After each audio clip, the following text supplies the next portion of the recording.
ഡിബേറ്റിൽ പങ്കെടുത്തവരോട് ചോദിച്ചു, പലരും ചോദിച്ചു, കോൺഗ്രസിൽ നിന്നും ഈ കുറഞ്ഞ 10 കൊല്ലം കൊണ്ട് ഒരുപാട് ആൾ പോയല്ലോ, അതൊക്കെ നമ്മുടെ പാർട്ടിക്ക് തടഞ്ഞു നിർത്താൻ പറ്റാത്തത്? ഒറ്റ ഒന്നിനേ ഉള്ളൂ. 2-3 കാര്യങ്ങൾ കൊണ്ടാണ് തടഞ്ഞു നിർത്താൻ പറ്റാത്തത്. ഒന്ന്, ഞങ്ങളുടെ കയ്യിൽ ഇപ്പോൾ എൻഫോഴ്സ്മെന്റ് ഡയറക്ടറേറ്റും CBI ഇല്ല. 2, കൊടുക്കാൻ അധികാരികൾ വളരെ കുറവാണ്.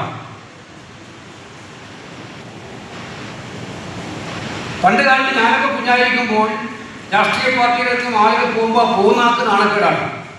പാർട്ടിക്കൊരു കുഴപ്പമില്ല. ഒരു പാർട്ടിയിൽ നിന്ന് ഒരാൾ രാജിവെച്ച് പോയാൽ അതേക്കുറിച്ചിട്ട് പൊതുസമൂഹവും മാധ്യമങ്ങളും ഒക്കെ തന്നെ ഒരു നികൃഷ്ട ജീവിയെ പോലെയാണ് കാണുക. ഇന്ന് മാധ്യമങ്ങൾ പോകുന്നവരെ മഹത്വവൽക്കരിച്ച് ഈ പാർട്ടിയാണ് മോശമായി കാണുക. എന്തിനാണ് നമ്മൾ പാർട്ടിയിൽ നിൽക്കുന്നത്? ഞാൻ ഇന്ത്യൻ നാഷണൽ കോൺഗ്രസ് ആയി നിൽക്കുന്നത്, ഈ പ്ലാറ്റ്ഫോമിൽ നിൽക്കാൻ എനിക്ക് അവസരം കിട്ടുന്നത് എനിക്ക് എൻ്റെ പാർട്ടിയോടുള്ള ആശയപരമായിട്ടുള്ള അചഞ്ചലമായിട്ടുള്ള കൂറുള്ളതുകൊണ്ടല്ലേ, എൻ്റെ പാർട്ടിയിൽ വിശ്വാസമുള്ളതുകൊണ്ടല്ലേ, എൻ്റെ പാർട്ടി നയങ്ങളിൽ വിശ്വാസമുള്ളതുകൊണ്ടല്ലേ, എൻ്റെ പാർട്ടി നേതാക്കളിൽ വിശ്വാസമുണ്ടല്ലേ. എന്ന് വെച്ച് മറ്റു ചില പാർട്ടികളെ പോലെ അടിമത്തുള്ള പാർട്ടിയായിട്ടൊന്നല്ല ഞാൻ പറയുന്നത്. അഭിപ്രായങ്ങൾ പറയാൻ സ്വാതന്ത്ര്യമുണ്ട്, പറയുന്നവരെ സ്വീകരിക്കാനുള്ള അവകാശമുണ്ട്. അതെല്ലാം കൊടുക്കുന്ന പാർട്ടിയാണ് കോൺഗ്രസ് പാർട്ടി. പക്ഷേ ആത്യന്തികമായി പാർട്ടിയുടെ വിശ്വാസങ്ങളിൽ അടിയുറച്ചു നിൽക്കുന്ന ഒരു പാർട്ടി,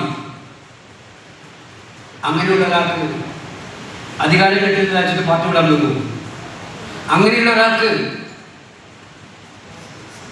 സ്ഥാനമാനങ്ങളെ ചൊല്ലി പാർട്ടി വിടാൻ പറ്റുമോ? അങ്ങനെയുള്ള ഒരാൾക്ക് ഭയത്തിൻ്റെ പേരിൽ പാർട്ടി വിടാൻ പറ്റുമോ? ആരെങ്കിലും ഭയത്തിൻ്റെ പേരിൽ, പേടിക്കുന്നതിൻ്റെ പേരിൽ? ഇല്ല.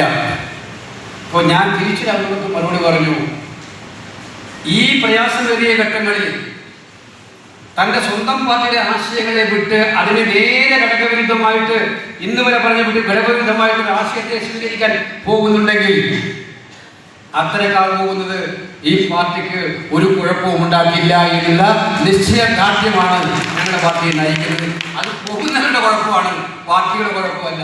പോകുന്നവർക്ക് അവരുടെ അവസരപരമായ നിലപാടിന്റെ കുഴപ്പമാണ്. ഇവിടെയാണ് THനെ നമ്മൾ കാണേണ്ടത്. ഇപ്പോൾ പാർട്ടിയുള്ള അചഞ്ചലമായ കൂറ്, പാർട്ടി ആശയങ്ങളുള്ള കൂറ്, ഒരുപാട് പ്രയാസമുള്ള ഘട്ടങ്ങൾ ഉണ്ടായിട്ടുണ്ട് അദ്ദേഹത്തിന്. അദ്ദേഹം ചിലപ്പോഴൊക്കെ അറിയാതെ പറഞ്ഞു പോയിട്ടുമുണ്ട് അതൊക്കെ.